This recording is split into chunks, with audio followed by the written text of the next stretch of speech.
ये आपको यहां प्रयोग नहीं करने चाहिए थे। आपने इनकी कमाई को संग्रहित करना है, सुरक्षित रखना है। किसी को आशीर्वाद नहीं देना, किसी को कोई दुआ या बद्दुआ नहीं देना।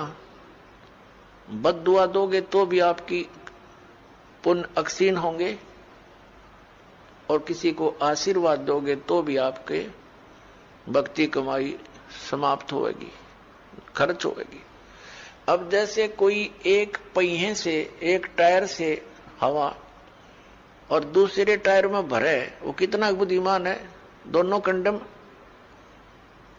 वो युद्ध है इसका। ये बुद्धिमान व्यक्ति ऐसे काम करता है, उसको सलाह देगा, भाई यहां से जाइए, वहां आगे एक हवा भरने का यंत्र है, आप वहां से हवा भराइए, दोनों का काम चले। तो इस प्रकार हम अगर आशीर्वाद दे देते हैं तो हमारी पूंजी नष्ट हो जाती है, भक्ति। अब ना उसको लाभ, उसको थोड़ा सा लाभ उसको होगा, और आप यहीं रह गए, दोनों चौड़ चपट, क्या फायदा।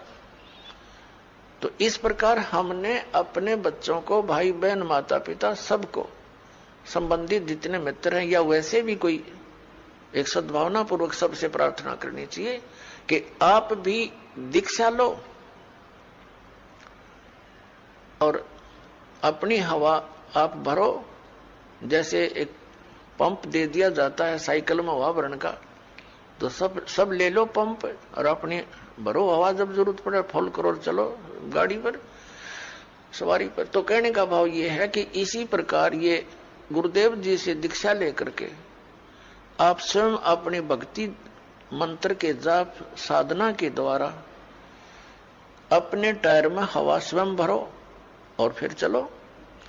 तो इस प्रकार आप जी ने अब ना किसी को आशीर्वाद देना है, ना किसी को बद्दुआ देनी है, दोनों में हमें हानि है। पहले क्या था, इस काल का जाल है। आप देखते हो बुजुर्ग बड़े छोटों को आशीर्वाद देते हैं और बड़े उनके चरण छूते हैं, क्योंकि पहले जो एक आपने देखा होगा, एक पाग सिस्टम है। पाग जैसे पिता की मृत्यु के उपरांत बड़े पुत्र को एक पाग बांधी जाती थी, पगड़ी, और फिर वो पिता वाले कर्म वो करता था। आप पिछला इतिहास देखिएगा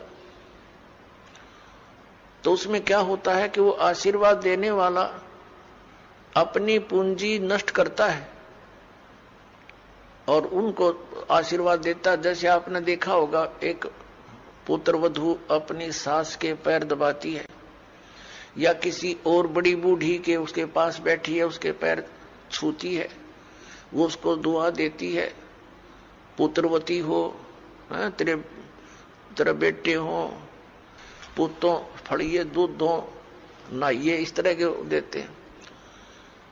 तो वो बुढ़िया के पास जो चौनी थी वह तो पुत्र वधू को दे दी, आप खाली होगी, आगे चारदर है ही नहीं। तो इस प्रकार हमने अपनी इस भक्ति को बर्बाद नहीं करना है, ना किसी पुत्र वधू को आशीर्वाद देना है। पुत्र वधू को भी परमात्मा से जोड़ दे, बेटी अपनी कमाई कर, और तेरा भी कल्याण, हमारा भी कल्याण होगा। अपने आत्माओं, परमात्मा कहते हैं, मेर तेर की जेवड़ी यू बड़ बंदा संसार, एक कबीरा ना बंदा जो है नाम आधार। जिसने नाम प्राप्त हो गया, परमात्मा को आधार मानकर चल रहा है, वो इस संसार की मेर तेर की जेवड़ी में बंधा नहीं गा। अब हमने देखी है बुढ़िया किस प्रकार आशीर्वाद देती है। जब पुत्र वधू का उसकी अच्छा मेल सा है तब तो आशीर्वाद दे रही है, तेरे भाई जियो, तेरे भतीजे जियो, और तू बूढ़ सुहागन हो। बूढ़ सुहागन माने मरा इतना, तेरा पति नहीं मरा, वृद्धावस्था तक सुहागन बनी रहे। और अगले दिन उसकी होगी अनपन, बुढ़िया दे रही है गाल उसने, तेरे भाई मरियो, तेरे भतीजे मरियो, तो रांड होइयो। बताओ, वो दूना टोटा कर लिया उसने। पहले तो आशीर्वाद देकर खोई, फिर उसने बद्दुआ देकर भक्ति खोई।